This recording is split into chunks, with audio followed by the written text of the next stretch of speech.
Hello, my fellow comic collectors. It's Alan and Mark, the, the price variants. And we're going to be talking about some really cool independent comics. I'm actually going to show some really interesting ones that I don't think anyone's has seen before. If you've seen these comics, then I'd be really impressed.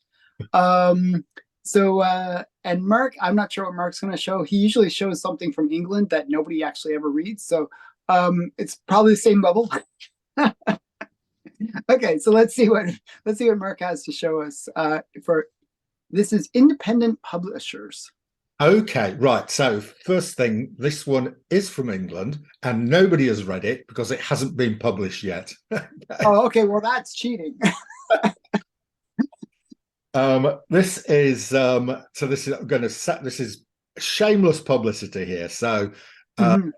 I did an interview with a guy yesterday who is self-publishing his own comic.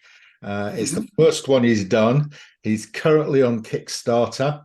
Mhm. And the Kickstarter runs out in another 14 days. So Okay.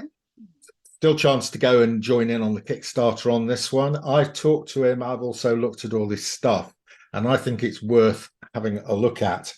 The guy's name is Mark Hutchinson, and he is producing something called The Spirit Tracers. Okay. Got some pretty decent artists involved. So he's a Yeah, writer. it looks quite good. He's a writer. He originally wrote this as a three-volume novel, which it was fully written, and then he had a dream one night that he ought to do it as a comic. So Okay. he then started writing it as a comic. He's got a couple of really good artists involved. This cover artist in particular is quite famous. He does a lot of horror movie posters. So if you've ever seen the Evil Dead poster, Okay. he did the artwork for the Evil Dead poster. Kind of strangely reminds me of Stranger Things. I don't Yeah, know why. well, yeah. I don't think it is like that because it's more of a science fiction set in an alternative universe. With, as I say, he's got three full novels worth of stuff to get through. So I said, how many comics is that? I said probably about 50. So Oh, wow, nice. yeah, if you go on to Kickstarter, type in The Spirit Tracers, find Mark Hutchinson, some really good looking artwork, or you can go onto my channel. We'll be putting up an interview with Mark. It's not up yet. I'll be putting it up probably this evening. Some quite nice internal artwork as well. Actually, all the artwork is actually finished. It's just Oh, nice. the thing just needs printing now. Okay.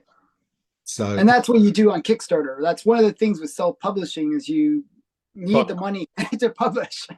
yeah, exactly. So he's got a really nice. The one I've signed up for is he's doing a metal cover. So I think it's 30 quid. If you support him for 30 quid, you get one of the metal cover ones for free. So there you go. Bit of publicity. You're absolutely right. It is English, and nobody's read it because it hasn't come out yet. Okay, that's interesting. So my first book, way back when in university, I wanted to write my own comic. I actually created the whole story, and I had some pretty cool ideas for the story. And so I was talking to my local comic book shop guy, and he said, "Oh yeah, I might know an artist that you can team up with, and do this comic." So I actually wrote the whole script for the comic and everything, and I did it on a printer. Okay, so I printed it out, and I gave it to somebody to sort of look at. My computer crashed in the time between those two things, so I lost all the data. So I only had this one copy, and then the person that I gave the copy to didn't treat it with any respect. They totally lost it themselves. So my comic is in the ether. But I did meet the artist that I'm going to show you, and he was a local artist from Halifax, Nova Scotia, and his name is Chris Levy. And this is, it even says local work $5. That's how much this valuable comic is worth. Um, and it's from Chris, signed and numbered by Chris Levy. Great. So this is his artwork. You know, Oh, and actually, that's quite like. Yeah, I quite like it. Yeah.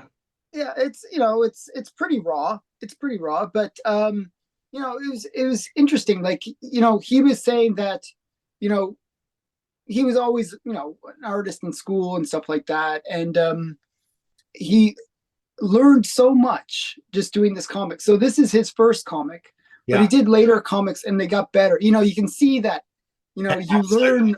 You can see Yeah. the So progress. Yeah. Yeah. yeah, so he learned that, you know, he was doing all this black and white stuff, and he learned that, you know, you had to do, you can't just, it's not just about drawing a picture.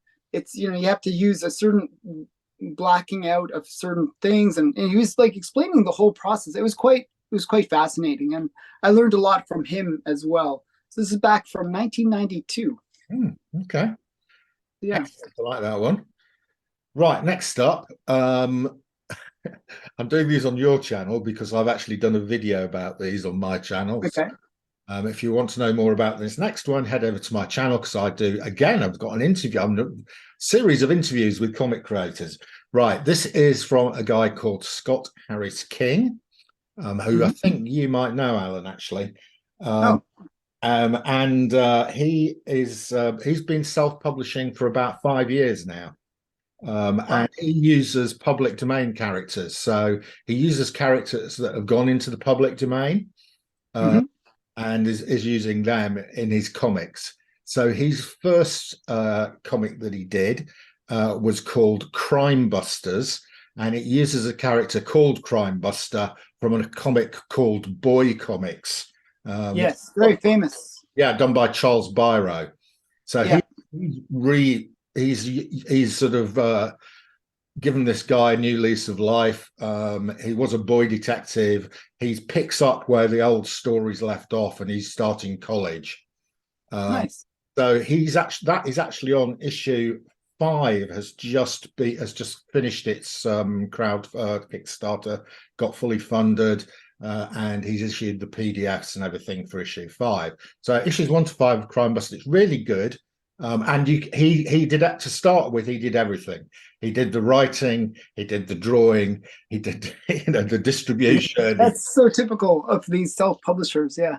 And to be honest, the artwork in issue 1 is, but you can see his artwork progressing. And actually, in issue 5, he's now got to the stage because he's actually a writer mainly, and the artwork was taking him too long. So he's actually got another artist now is doing the artwork, and it is better. Okay.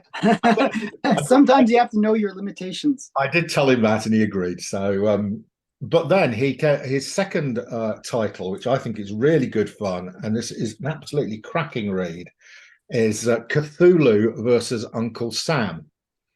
Right. So the H.P. Lovecraft stuff is in public domain, and it's this character here, Uncle Sam, is also in public domain. In public domain. Yeah, he was big in the Golden Age, actually. Yeah. So he's brought these two together in a comic called Cthulhu versus Uncle Sam. Issue 1 of this is an absolutely cracking read. It really is good, traditional good versus evil. And we end up with Uncle Sam fighting Cthulhu at the Madison Square Gardens wrestling. And he's also done some great alternate covers. Here's one I had to get, which is a Fantastic Four homage cover. Oh, nice. That's actually quite cool. It is very cool. Cthulhu. Yeah. And print run on this, 25 copies. So these, oh, wow. These are pretty rare. This one's fun. Keep calm and Cthulhu. Nice. One of the other characters who makes an appearance in both Crime Busters and Uncle Sam versus Cthulhu is called Granny Gumshoe, who's sort of like an older Mary Poppins and a bit more sinister. So this is a Virgin cover with Granny Gumshoe here. That's Uncle Sam, and of course we've got Cthulhu here. So Granny Gumshoe, really good character. So these are really good fun. Go and check him out, Scott Harris King. Crime Busters and Uncle Sam versus Cthulhu. He's regularly doing Kickstarters, so they all get fully funded. They've all been published, and he's going to be doing a sort of Dungeons and Dragons one next, called Quest. Okay. So there you go. My second self. Wow. So every so often I kind of especially in university, I was really into discovering something that was going to become super, super valuable. Okay. Yeah. So I would scour the dollar bins, and that's, one of the things you do. I don't know. Of course, you're going to find $1 million comic in the dollar bins. So one of the weird comics that I picked up, and I thought, oh, this is going to be something. It's a number one. It has to be something of value. It's Charlie and the Caveman. This is a self-published book. I don't know anything about who self-published it or anything. Okay. The story is very basic. It's basically a caveman who sleeps a really long time and then wakes up in the modern era. He plays volleyball. He does a bunch of weird things. Is it worth $1 million yet? I'm not sure. I'm sure that it will be after this video, because this is probably a really rare comic and it's in mint condition. It's actually in really great condition. And you can tell the artwork is just phenomenal. Like, it just sort of reminds me of that very self-published kind of style of artwork.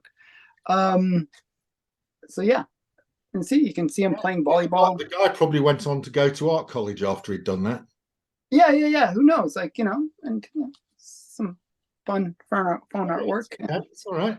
So not too bad. Right. So I have no idea what happened to this artist and to this company. It's Fantasy General Comics. So they must have tried to publish a bunch of things, and Charlie the Caveman. That's just right. A random one I bought. I think I'll struggle to find that, Alan. That's probably a very rare comic. Very rare, I imagine.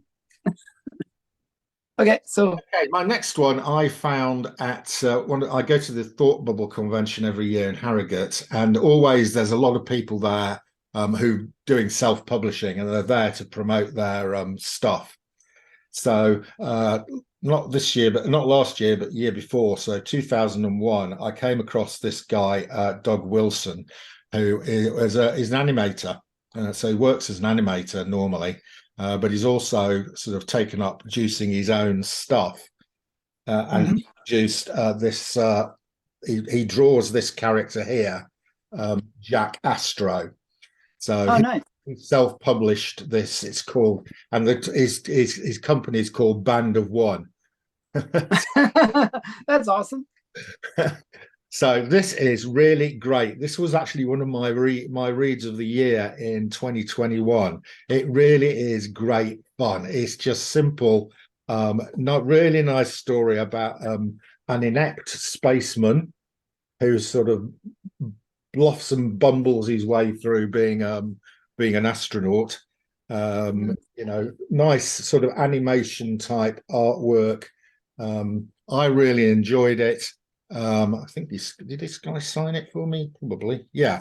There you go. He signed it for me, and that's a little sketch there. Oh wow, remark. Yeah, a little remark. So I strongly recommend you try and find this. If you've got, this is a great present for a sort of 10 to 14-year-old who's into science fiction comics, likes a bit. Yeah, it kind of reminds me of a lot of those books that are from Scholastics that they produce for kids. Yeah, that kind of style. Yeah, and I could easily see this going on to be a cartoon series on Netflix. It does lend itself to that sort of thing. So yeah, there you go. That's my third pick. Jack Astro by Doug Wilson, and his publishing company is called Band of One. Nice. So this one is actually one that you probably have heard of. It is self-published though. It's Fish Police. No, Fish Police. Yeah, this is Fish Police #1. And I never read it, to tell you the truth. I never got around to reading it. I don't know. It just never inspired me enough to read. but it is one that I know has actually gone somewhere. It's actually, but this was in that same dollar bin that I bought the Charlie and the Caveman. And it's by Fish Rap Presents, The Fish Police. And I forgot where I saw something. There was something about this comic recently that I heard, where, I think the artist or the creator had been involved with something or other. So if anyone knows, I actually like to learn more about this comic. And this is me not giving you information. This is me asking for information. So yeah, I was kind of curious what happened with Fish Police. Well, I'm sure I do know Fish Police. I think I've probably seen Fish Police in a number of dollar bins and left it there. So yeah, so it's another one of those $1 million comics that I will never get the money for. Okay. So, yeah. Okay, so that's all three. Wow, that was fast, wasn't it? Okay, so we're gonna do another three on Mark's channel, each. And the ones I'm showing on Mark's channel are actually even better. They're ones that people will actually know. So yeah, so go over to Mark's channel, check them out, and it'll be fun. Bye for now. Bye.